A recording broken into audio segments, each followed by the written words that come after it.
The air in Harlem during the winter of 1964 tasted like smoke and betrayal. It was a time when looking over your shoulder was not paranoia. It was survival. Inside the chaotic heart of New York, a man who had challenged an empire stood dangerously alone. Malcolm X was no longer safe in the city he loved. The police were watching, but they were not there to save him. The Nation of Islam had marked him for death, and the silence from the authorities was louder than any gunshot. In this hour of absolute isolation, help came from the most unlikely shadow. It did not come from a church, and it did not come from City Hall. It came from the underworld. Bumpy Johnson, the undisputed Godfather of Harlem, stepped forward. He did not offer prayers. He offered protection. He placed his most lethal men between the preacher and the abyss. For a brief, electric moment in history, the saint and the sinner stood on the same side of the barricade. Why would a man who ruled by the gun risk everything for a man who ruled by the word? And what happens when that shield is lowered? This is the untold story of a deadly loyalty and the assassination that broke Harlem's heart. T.O. understand why a crime lord would later offer protection to a religious leader. We must first rewind the clock. We have to go back to a time before the suits were sober and conservative, before the speeches were broadcast on national television, and before the name Malcolm X struck fear into the heart of white America. We have to go back to the neon-soaked, jazz-infused streets of 1940s Harlem. This was not a place for the weak. It was a kingdom, and Bumpy Johnson was already wearing the crown. Harlem in the 1940s was a world of dualities. On one hand, it was the cultural capital of Black America, a place where Duke Ellington's piano notes floated out of the Savoy Ballroom and mingled with the laughter of a resilient people. On the other hand, it was a concrete jungle where survival was a daily contact sport. In this ecosystem, Ellsworth Bumpy Johnson was more than just a gangster. He was a phenomenon. They called him the Professor, not because he held a degree, but because he possessed an intellect that was as sharp as his switchblade. He read Nietzsche and history books between running the numbers racket. He was a man who understood power, how to get it, how to keep it, and most importantly, how to use it to demand respect in a society that offered none to a black man. Into this world stepped a tall, lanky, red-haired young man named Malcolm Little. But the streets didn't call him Malcolm. They knew him as Detroit Red. Long before he became the moral compass of the civil rights movement, Malcolm X was a creature of the night. He was a hustler, a pimp, and a street pharmacist. He wore zoot suits with exaggerated shoulders, conked his hair with lye until it was bone straight, and walked with the rhythmic dip of a man who thought he owned the sidewalk. Detroit Red was charismatic, dangerous, and incredibly intelligent, traits that did not go unnoticed by the veterans of the underworld. It was inevitable that their paths would cross. Harlem was a small village disguised as a big city. The hierarchy of the street was clear, and Bumpy Johnson sat at the very top. When Bumpy looked at Detroit Red, he didn't just see another young punk trying to make a quick buck. He saw a spark. He saw a young man with a fire in his belly and a brain that was working faster than his mouth. There's an old saying in the streets: real recognizes real. Bumpy, the hardened chess player of the underworld, recognized a potential king in the young hustler. Their relationship in those early days was defined by a peculiar kind of mentorship. It wasn't about Bumpy teaching Malcolm how to commit crimes. Malcolm was already learning that on his own. It was about teaching him the code. In Bumpy's world, your word was your bond, and loyalty was the only currency that didn't devalue. Bumpy operated with a sense of twisted honor. He protected his neighborhood from outside threats. He fed families on Thanksgiving, and he paid for tuitions. He was a villain to the law, but a hero to the block. Detroit Red watched this. He absorbed the way Bumpy commanded a room without raising his voice. He learned that power wasn't just about violence. It was about presence. However, the tragedy of the streets is that they rarely let you leave with your soul intact. While Bumpy Johnson had mastered the game, Detroit Red was slowly being consumed by it. The fast life was a spiral. The drugs, the danger, and the reckless ambition were leading Red toward a cliff. Bumpy, with the wisdom of a man who had seen too many young lights extinguished too soon, likely saw the crash coming. But in the underworld, every man must walk his own line. The divergence of their paths began with a prison cell. When Detroit Red was finally arrested for burglary in 1946, it seemed like the end of the story. He was just another statistic, another black man swallowed by the penal system. But inside those cold, steel bars, something miraculous happened. Detroit Red died, and Malcolm X was born. Through the teachings of the Nation of Islam, the hustler shed his skin. He traded the zoot suit for a tie, the lie for natural hair, and the street slang for a vocabulary that could cut through steel. He found a purpose that was bigger than money, bigger than Harlem, and certainly bigger than the hustle. Meanwhile, Bumpy Johnson remained on the throne. He continued to navigate the treacherous waters of organized crime, fighting off the Italian mafia and consolidating his power. He spent his own time in absolute hell, Alcatraz, and returned to Harlem not as a broken man, but as a legend solidified in concrete. When Malcolm X returned to Harlem in the 1950s, he was no longer the boy Bumpy once knew. He was a minister. He was a firebrand. He was preaching against the very vices that fueled the underworld economy: gambling, drugs, and alcohol. On paper, these two men should have been enemies. Malcolm was now fighting a war for the souls of black people, trying to clean up the streets that Bumpy controlled. But here lies the fascinating paradox of their bond. Despite standing on opposite sides of the moral spectrum, the respect remained. Bumpy Johnson did not see Malcolm X as a threat to his business. He saw him as a necessity for his people. Bumpy knew the streets were a trap, even if he was the one setting it. He admired Malcolm's discipline. He admired that the young hustler had pulled himself out of the mud and was now trying to pull others out too. And Malcolm? He never looked down on Bumpy. He understood the socioeconomic conditions that created a man like Bumpy Johnson. He knew that in a racist society that denied black men legitimate opportunities, some would carve their own path through illicit means. Malcolm didn't hate the player. He hated the game.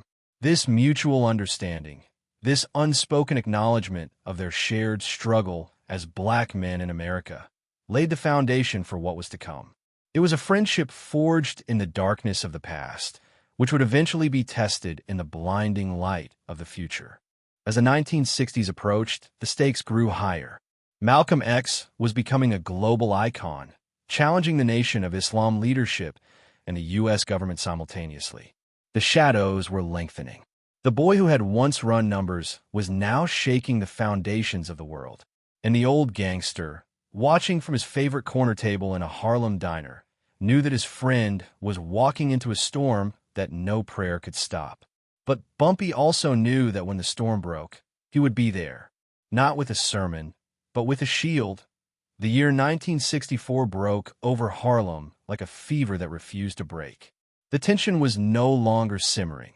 It was boiling over onto the sidewalks.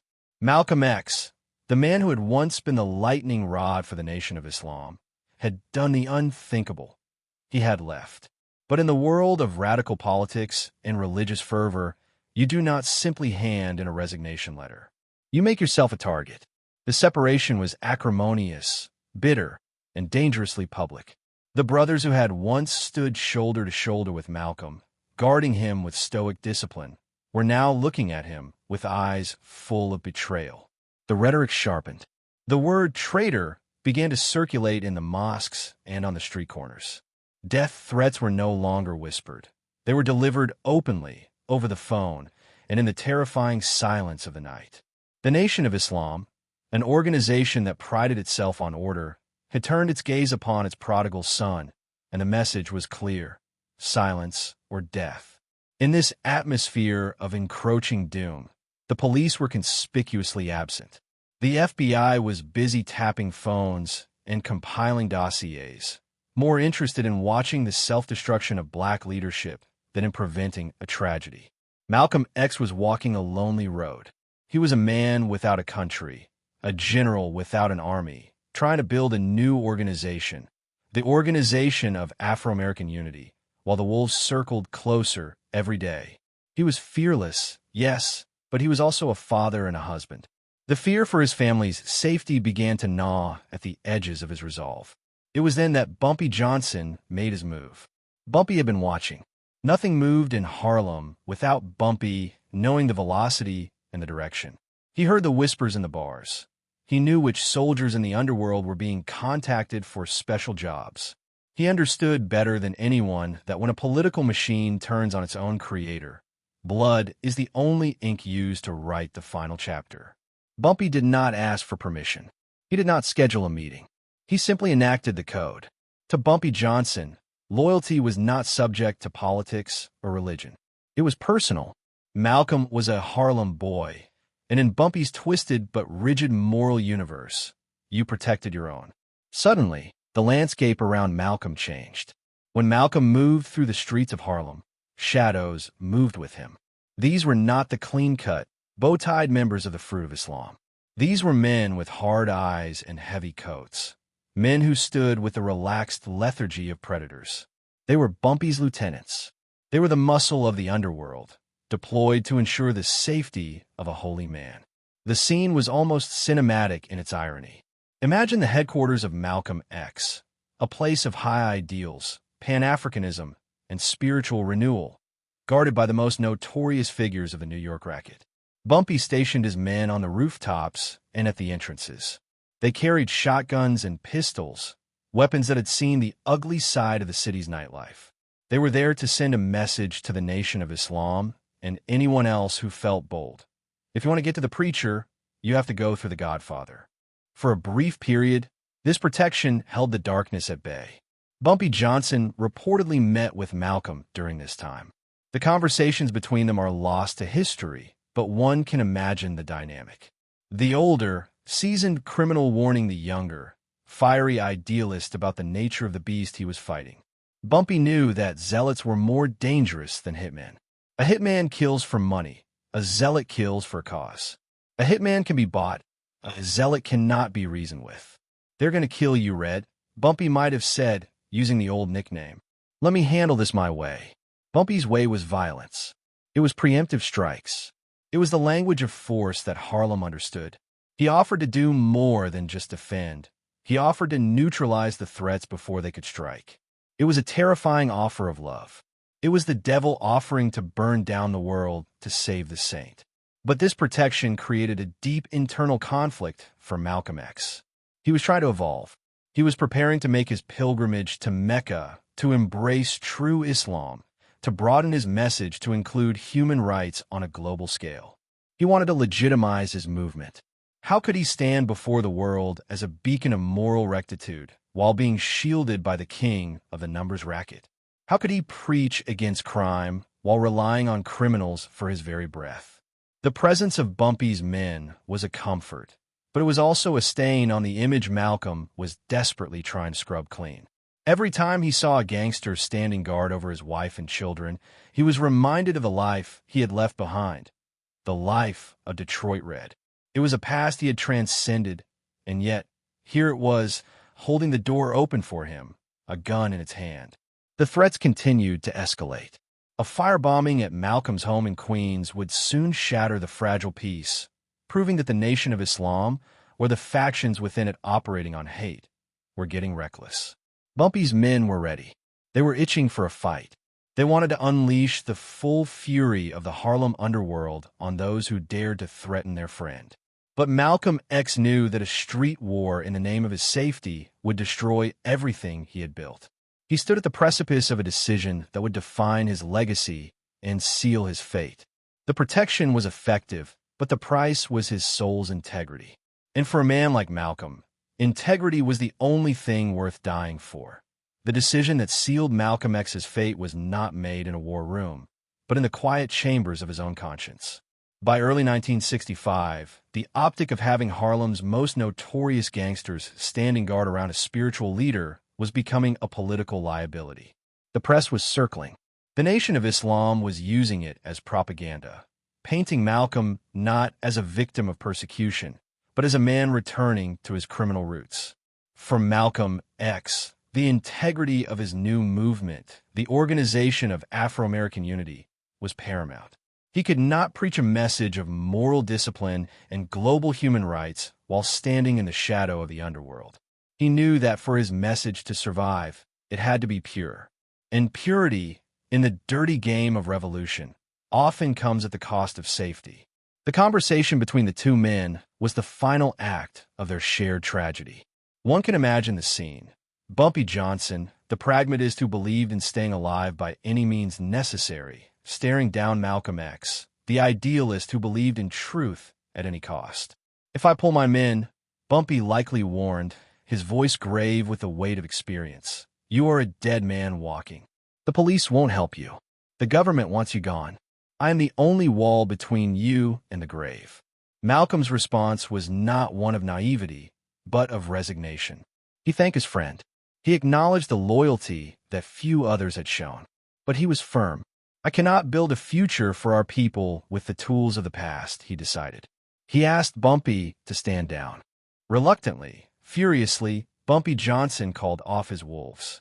The heavy coats and the grim faces disappeared from the front of Malcolm's house.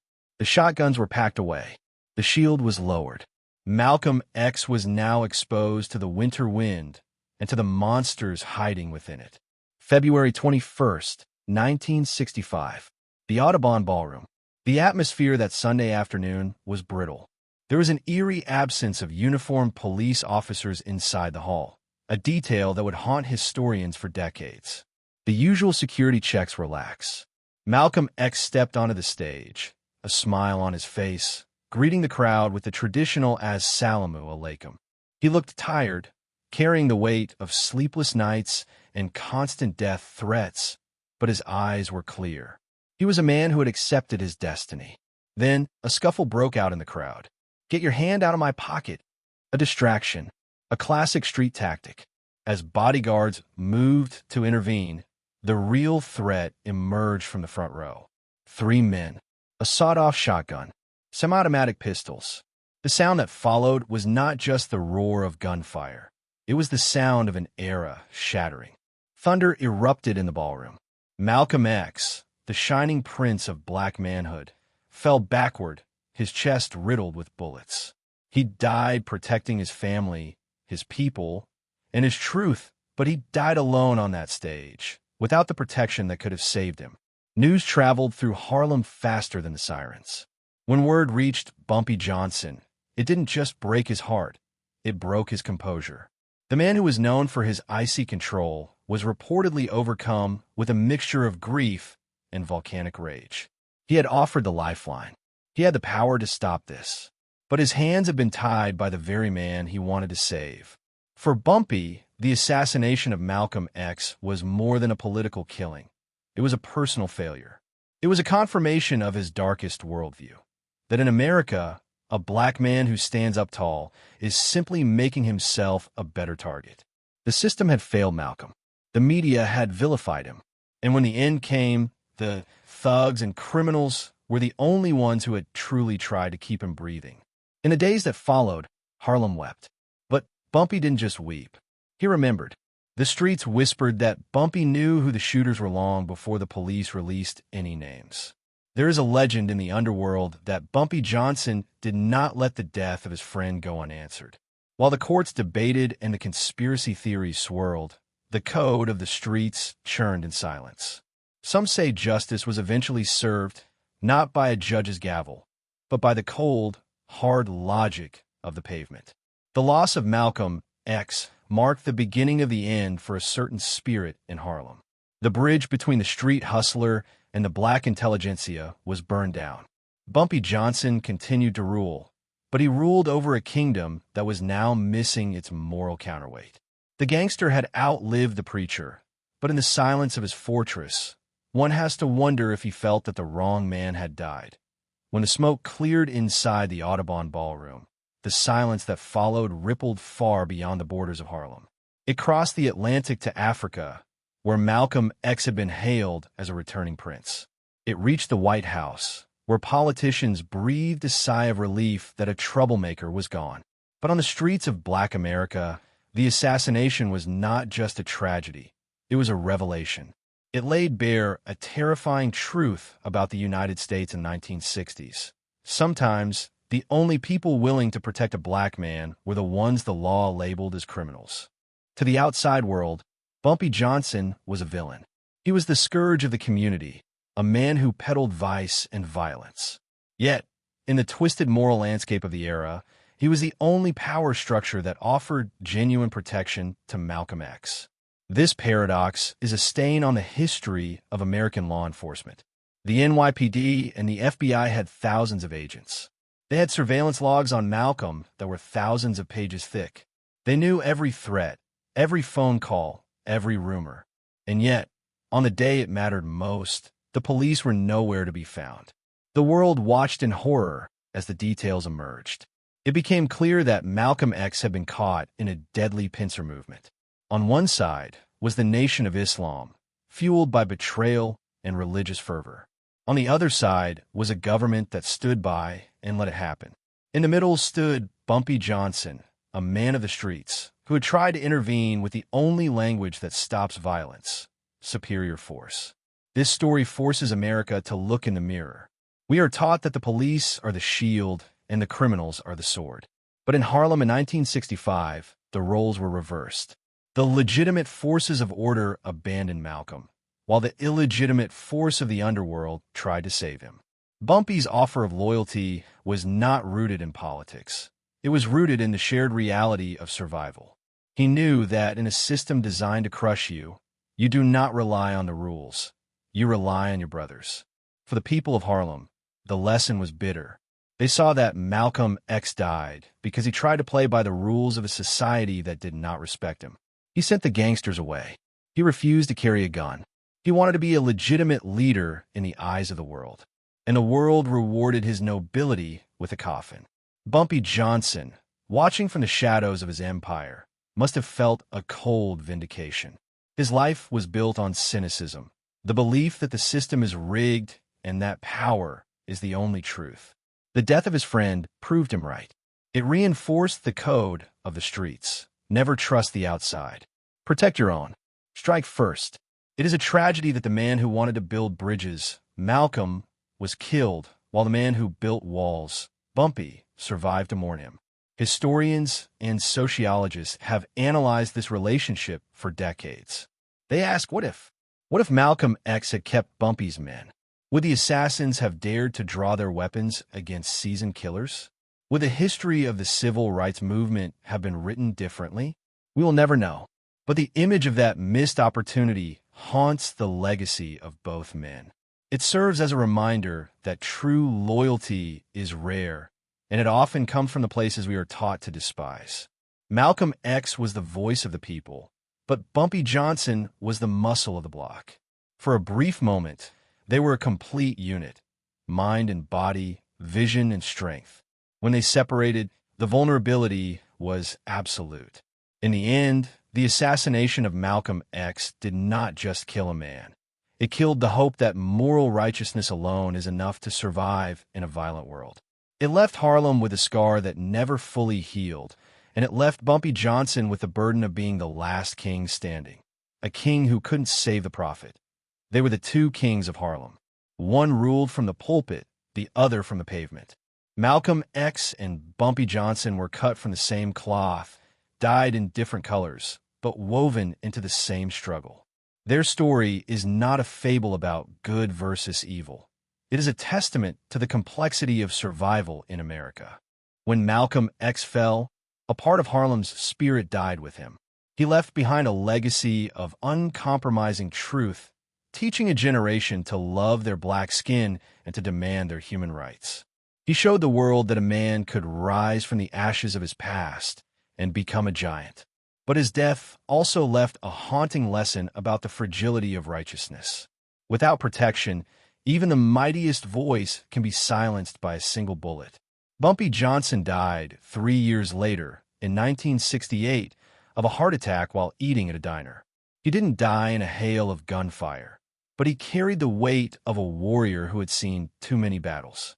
His legacy is darker, whispered in the back alleys and the pool halls. He is remembered as the man who stood tall when the law knelt down. He proved that in the cold reality of the streets, loyalty is not just a virtue. It is the difference between life and death. Today, looking back at the assassination that shook the world, we are left with a lingering sadness. We see the image of the gangster offering his hand, and the preacher gently pushing it away. It was a choice made for honor, but paid for in blood. The Nation of Islam moved on. The FBI closed its files. But the story of Bumpy and Malcolm remains. It reminds us that sometimes the person who has your back isn't the one standing in the light, but the one watching from the dark. It challenges us to ask, who are our real protectors? And when the world turns against us, who will be the one standing at our door, refusing to move? Some stories end without closure, but dignity doesn't need applause. It just needs to be remembered that if this story made you see Malcolm X or Bumpy Johnson in a new light, hit that like button. It helps us keep these forgotten histories alive. And tell me in the comments, if you were in Malcolm's shoes, would you have accepted the help of a crime lord to save your life? Or would you have stood alone for your principles? I'll be reading your answers.